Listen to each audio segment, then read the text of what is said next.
दोस्तों, अगर आप भी 10वीं पास कर चुके हैं और आपका भी यहाँ 10वीं का रिजल्ट आ चुका है तो अब आप सोच रहे होंगे कि अब ऐसी कौन सी वैकेंसी है जो कि 10वीं पास के बाद हम अप्लाई कर सकते हैं। तो उन्हीं वैकेंसी के बारे में हम आज बात करने वाले हैं कि 10वीं के बाद टॉप ऐसी 5 कौन सी गवर्नमेंट जॉब है जिसके अंदर आप अप्लाई कर सकते हैं और अपनी अच्छी खासी जॉब एक सीट पक्की कर सकते हैं। और ऐसा नहीं है कि दोस्तों इसके अंदर वैकेंसी यहाँ पे 500 1000 ऐसी वैकेंसी आती है। इसमें काफ़ी बम्पर वैकेंसी आती है, जैसे कि यहाँ पर 10,000 20,000 50,000 ऐसी वैकेंसीज आती है। तो उन्हीं के बारे में एक एक करके बारे में बात करेंगे। और आज के इस वीडियो में हम आपको टोटल 5 ऐसी गवर्नमेंट जॉब के बारे में बताएंगे जिससे कि आप 10वीं पास करने के बाद ही अप्लाई कर सकते हैं। और इसके अंदर जो योग्यता है आपकी ओनली 10वीं पास रखी गई है। और इसके अंदर ऑल इंडिया के मेल फीमेल कैंडिडेट अप्लाई कर सकते हैं। ये कोई स्टेट लेवल की जॉब नहीं है, आपकी सेंट्रल गवर्नमेंट जॉब होने वाली है जिसके बारे में आज हम डिस्कस करेंगे। और इसके अंदर आपकी सैलरी भी यहाँ पर लगभग 30,000 रुपये तक आपकी सैलरी हो ही जाती है। किसी अंदर 45,000 50,000 32,000 इस तरीके से आपकी सैलरी रहेगी, जिसके अंदर आपकी कम से कम 30,000 तक तो सैलरी आपको मिलेगी। और इसके अंदर जो एप्लीकेशन फ़ीस है, जो रिजर्व कैंडिडेट होते हैं उनके लिए तो कोई एप्लीकेशन फ़ीस ही नहीं है। और जो जनरल ओबीसी कैंडिडेट होते हैं उनके लिए यहाँ पर 100 रुपये एप्लीकेशन फ़ीस रखी जाती है। और इसमें ऐसा नहीं है कि जो वैकेंसी एक बार निकल गई, कहीं कहीं वैकेंसी ऐसी होती है जो कि एक बार आने के बाद 3 साल 4 साल के बाद कोई वैकेंसीज नहीं आती है। लेकिन जो आज हम जिसकी वैकेंसी के बारे में बात करेंगे वो हर साल वैकेंसी आती है, क्योंकि ये सेंट्रल गवर्नमेंट जॉब की वैकेंसी के बारे में बात करेंगे। और आजकल तो ऐसा हो गया है कि हर वैकेंसी का कैलेंडर पूरे साल का पहले ही जारी हो जाता है, तो जिसमें कंप्लीट बताया जाता है कि कौन सी एग्ज़ाम कब होगी, किस डिपार्टमेंट के द्वारा लिया जाएगा, कब रिजल्ट आएगा, इन सभी कंप्लीट जानकारी मिल जाती है। और जो आज हम बात करेंगे तो ये कोई आपकी कॉन्ट्रैक्ट बेस या वैकेंसी नहीं होने वाली है, ये आपकी परमानेंट गवर्नमेंट जॉब होने वाली है। एक बार जॉब होने के बाद आपकी 60 साल के बाद ही रिटायरमेंट होती है। तो चलिए एक एक करके उन सभी वैकेंसी के बारे में बात कर लेते हैं। तो हमारी जो यहाँ पे पहली वैकेंसी हुआ है यहाँ पर भारतीय रेलवे के द्वारा।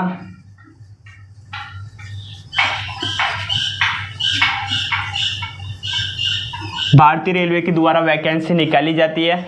और जो कि आरआरबी यानी कि ये जिसका एग्ज़ाम है आरआरबी कंडक्ट करवाता है, रेलवे रिक्रूटमेंट बोर्ड के द्वारा ये वैकेंसी कंडक्ट की जाती है।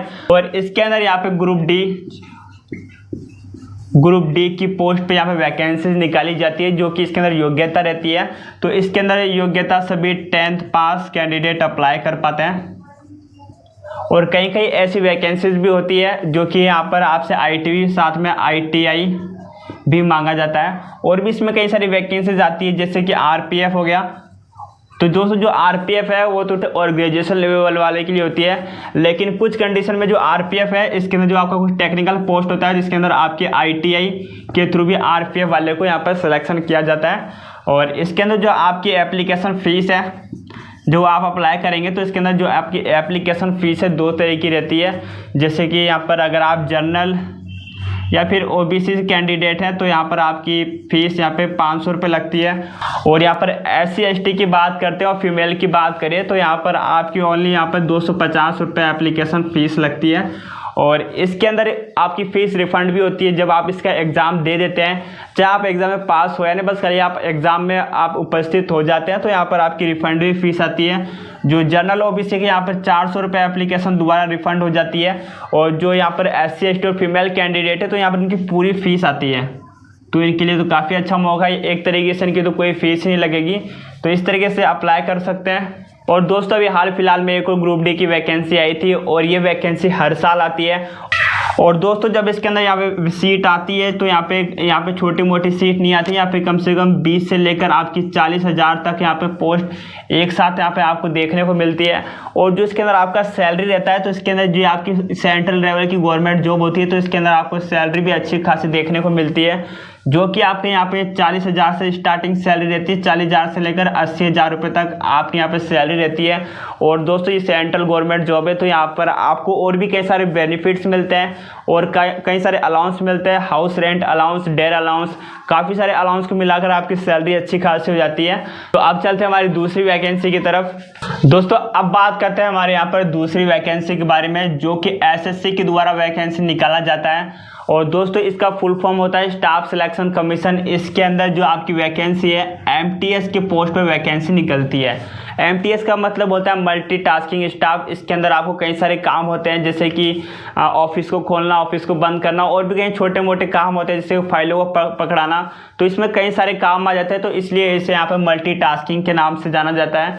और इसके अंदर जो आपकी टोटल पोस्ट आती है लगभग यहाँ पर आपकी 20,000 से ज़्यादा यहाँ पर पोस्ट आती है।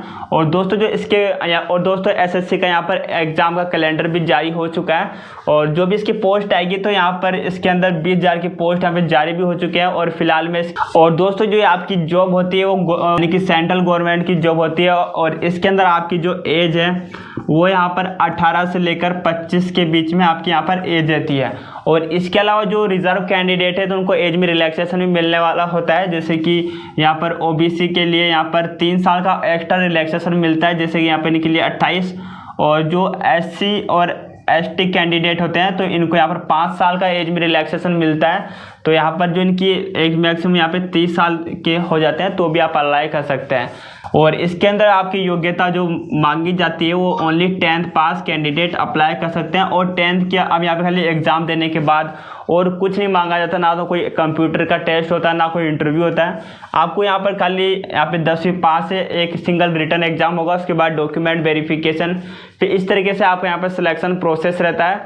और इसके अंदर हम आपकी सैलरी की बात करते हैं, इसके अंदर भी सैलरी अच्छी खासी होती है, जो कि आपकी इसके अंदर सैलरी है वो 30,000 से लेकर यहाँ पे 45,000 रुपये तक आपकी सैलरी रहती है। और इसके बाद आपको यहाँ पर जो HR यानी कि हाउस रेंट अलाउंस और यहाँ पर प्लस डेयर अलाउंस और भी कई सारे अदर अलाउंस मिलने वाले होते हैं। और सेंट्रल और इसके जो ये जॉब है सेंट्रल गवर्नमेंट की जॉब है, तो इसके अलावा आपको और भी कई सारी फैसिलिटी मिलती है। और अब बात करते हैं जब आप इसके अंदर अप्लाई करेंगे तो आपके यहाँ पर एप्लीकेशन फ़ीस कितनी लगेगी। तो और जो यहाँ पर फीस है वो जनरल ओबीसी के लिए यहाँ पर 100 रुपये एप्लीकेशन फ़ीस रहती है। और इसके अलावा जो एससी और एसटी कैंडिडेट है और फीमेल कैंडिडेट, इनके लिए यहाँ पर कोई एप्लीकेशन फ़ीस नहीं है, free of cost he apply कर पाते हैं। तो दोस्तों इसके अंदर अगर आप एलिजिबल है तो आपको इसके अंदर ज़रूर अप्लाई करना चाहिए। और इसके एप्लीकेशन फॉर्म यहाँ पे जून में फॉर्म आने वाले हैं, शायद आपके 23 या 24 जून से इसके एप्लीकेशन फॉर्म भी स्टार्ट हो जाएंगे। अगर आपने 10वीं पास कर लिया है तो आप इसके अंदर अप्लाई कर पाएंगे। अब आगे हम बात करेंगे हमारी तीसरी वैकेंसी के बारे में। दोस्तों अब हम बात करेंगे हमारी यहाँ पे तीसरी वैकेंसी के बारे में, जो कि वो भारतीय डाक के द्वारा वैकेंसी निकाली जाती है। भारतीय डाक यानी कि इंडियन पोस्ट के द्वारा वैकेंसीज होती है। और इसके अंदर तो सबसे अच्छी बात यह है कि इसके अंदर पहले तो सबसे जो इसके अंदर क्वालिफिकेशन होती है वो ओनली यहाँ पर 10th पास यहाँ पे रखी गई होती है। यहाँ पे 10th पास वाले कैंडिडेट अप्लाई कर सकते हैं, जो कि यहाँ पे पोस्टमैन की वैकेंसीज होती है। और सबसे अच्छी बात यह है कि जब आप इसके अंदर अप्लाई करते हैं तो इसके अंदर आपका यहाँ पर कोई रिटन एग्जाम नहीं लिया जाता है, नो एग्ज़ाम। यहाँ पे आपका एग्ज़ाम नहीं होने वाला है, आप यहाँ पर सीधी भर्ती होती है। इसके अंदर जो आपका सिलेक्शन है वो मेरिट के बेस पे होता है।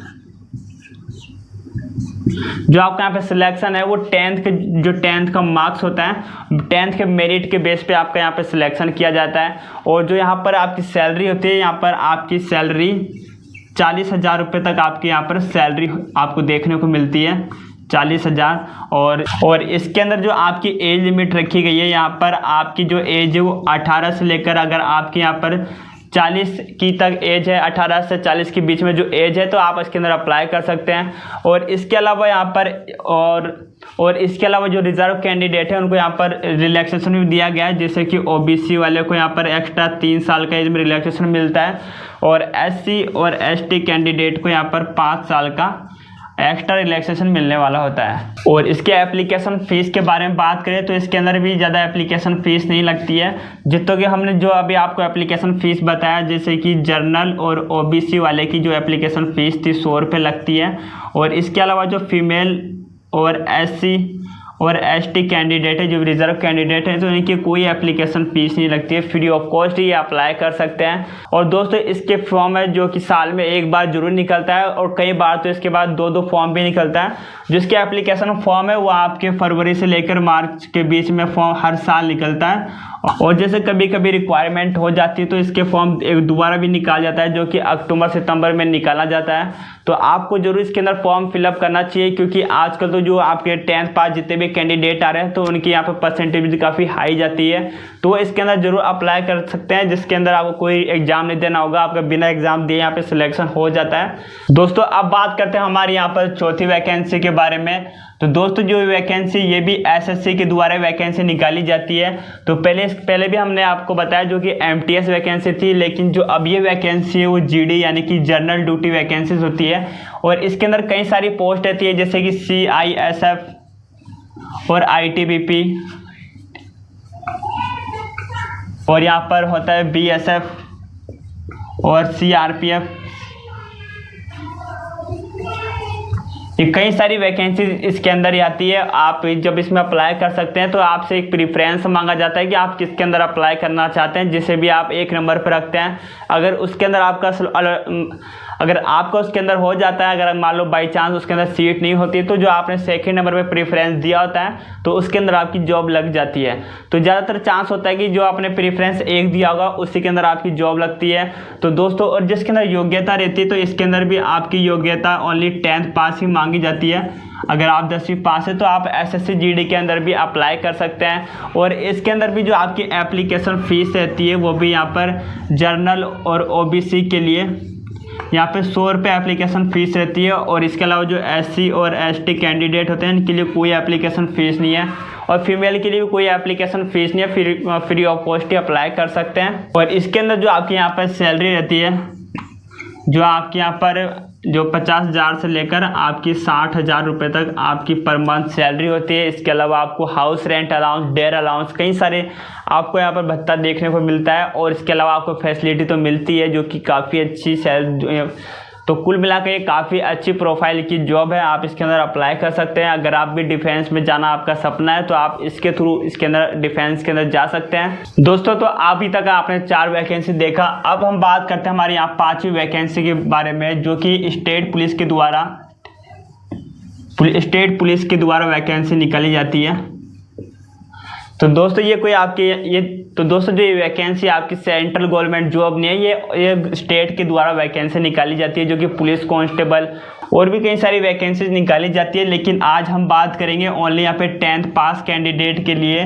तो यहाँ पे जो 10th पास कैंडिडेट है यहाँ पर कांस्टेबल के लिए वैकेंसी देखने को मिलती है।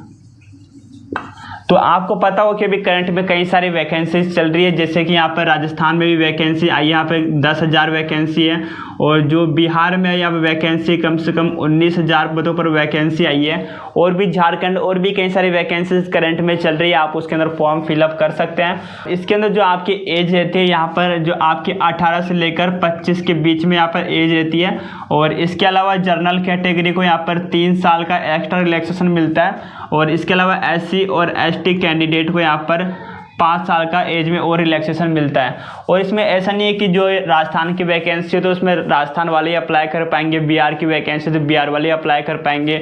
इसमें ऑल इंडिया कैंडिडेट अप्लाई कर सकते हैं, लेकिन आपको ये ध्यान रखना होगा जब कोई स्टेट में वैकेंसी आती है और कोई अदर स्टेट से फॉर्म अप्लाई करता है तो उसके अंदर आपको जर्नल के अंदर काउंट किया जाता है। चाहे आप एससी कैटेगरी से हो, किसी भी कैटेगरी से, कोई फर्क नहीं पड़ता है। अगर आप अदर स्टेट से फॉर्म लगाते हैं तो आपको जर्नल से काउंट किया जाता है। इसके अंदर आपकी जो वैकेंसी 5,000 से लेकर आपके लगभग 20,000 तक यहाँ पर आपको पोस्ट एक साथ देखने को मिलती है, जो कि अभी आपको यहाँ पर फॉर एग्जांपल करंट आपको यहाँ पे दिख भी रहा होगा। राजस्थान में 10,000 वैकेंसी है, बिहार के अंदर 19,000 वैकेंसी है, और भी इनके साथ वैकेंसी इंक्रीमेंट होती रहती है। तो आप जब इसमें अप्लाई करेंगे तो आपको ज़रूर ध्यान देना है। और अब बात करते हैं यहाँ पर हम एप्लीकेशन फ़ीस के बारे में। तो वही एप्लीकेशन फ़ीस इसके अंदर भी लगती है, और ये डिपेंड करता है उनके स्टेट के ऊपर कि कितनी एप्लीकेशन फ़ीस लगती है, क्योंकि हर स्टेट में अलग अलग एप्लीकेशन फ़ीस लगती है। तो यहाँ पर आप अप्रॉक्स मान सकते हैं कि यहाँ पर 100 रुपये से लेकर आपके यहाँ पर 500 रुपये तक एप्लीकेशन फ़ीस रहती है, जो कि राजस्थान में जो भी जॉब फॉर्म भरते हैं अगर उन्हें पहले से 1 टाइम OTR होता है, एक बार पेमेंट करने के बाद कोई फीस पेमेंट नहीं करना होता है। और जो यहाँ पर बिहार के अंदर होता है तो इसके अंदर आपके जो 400 रुपये से लेकर 700 रुपये तक यहाँ पर एप्लीकेशन फ़ीस लगती है। और जो झारखंड है तो झारखंड में कम ही फीस लगती है, उसके अंदर आपके ओनली 100 रुपये एप्लीकेशन फ़ीस लगती है। तो इसी तरीके से आप अपने स्टेट वाइज अलग अलग स्टेट वाइज एप्लीकेशन फ़ीस होती है। तो दोस्तों ये थी टॉप 5 ऐसी वैकेंसी जिसे आप 10वीं के बाद पास करते हैं आप इनके अंदर अप्लाई कर सकते हैं। अब हम बात करेंगे कि जब आप इसमें अप्लाई करेंगे तो उससे पहले आपके पास कौन कौन से डॉक्यूमेंट होने चाहिए जब आप इसके अंदर अप्लाई करेंगे तो उस समय आपके पास होना चाहिए। तो इसको बनने में आपसे 1 से 2 महीने का टाइम भी लग जाता है। तो इससे जो वैकेंसी आए इससे पहले आप अपने सभी डॉक्यूमेंट को पहले से प्रिपेयर कर लेना चाहिए। सबसे पहले तो है जो आपकी 10th की मार्कशीट है तो उसकी फ़ोटोकॉपी यानी कि उसको स्कैन करके रखना है, आपको ऑनलाइन ही अपलोड करना होता है। और यहाँ पर आपके पास फ़ोटो होनी चाहिए, पासपोर्ट साइज़ फ़ोटो होनी चाहिए। और उसके बाद यहाँ पर आपको सिग्नेचर की फ़ोटो, अगर आप यहाँ पर रिजर्व कैंडिडेट से आते हैं, यहाँ पर SC ST OBC कैंडिडेट है तो इसके लिए आपके यहाँ पर कास्ट सर्टिफिकेट होना चाहिए। और इसके अलावा यहाँ पर आपके पास डोमिसाइल सर्टिफिकेट होना चाहिए, जिसे कि मूल निवासी भी कहते हैं। यहाँ पे डोमिसाइल सर्टिफिकेट भी होनी चाहिए। और इसके बाद आपका यहाँ पर जब आप इसमें किसी भी फॉर्म में अप्लाई करते हो तो आपके पास आधार कार्ड तो होना ही चाहिए, क्योंकि आधार कार्ड के बिना आपका रजिस्ट्रेशन नहीं होता है। तो आधार कार्ड तो मैंडेटरी है। तो आपको ये थे कुछ डॉक्यूमेंट। और इसके अलावा आप कोई टेक्निकल फील्ड से अप्लाई करते हैं तो यहाँ पर जो या तो फिर आप ITI आपके पास सर्टिफिकेट होना चाहिए, या फिर आपके पास कोई कंप्यूटर में से आप RSCIT ये सब आपके पास सर्टिफिकेट है तो आपको पहले से रेडी कर लेना चाहिए। तो दोस्तों ये थी 10वीं के बाद टॉप 5 ऐसी गवर्नमेंट जॉब जिसके अंदर आप सीधे ही अप्लाई कर पाएंगे। दोस्तों आप कमेंट में ये जरूर बताना कि आपको इन 5 वैकेंसी में सबसे अच्छी वैकेंसी कौन सी लगी। और भी इसी तरह की गवर्नमेंट जॉब्स के अपडेट हम लाते रहते हैं। और आपको कमेंट में यही बताना है कि आप किस स्टेट से हमारे वीडियो को देख रहे हैं, ताकि उसी के अकॉर्डिंग हम लेटेस्ट गवर्नमेंट जॉब की अपडेट लाते रहेंगे। जल्दी मिलते हैं किसी नेक्स्ट वीडियो में, तब तक के लिए बाय, जय हिंद।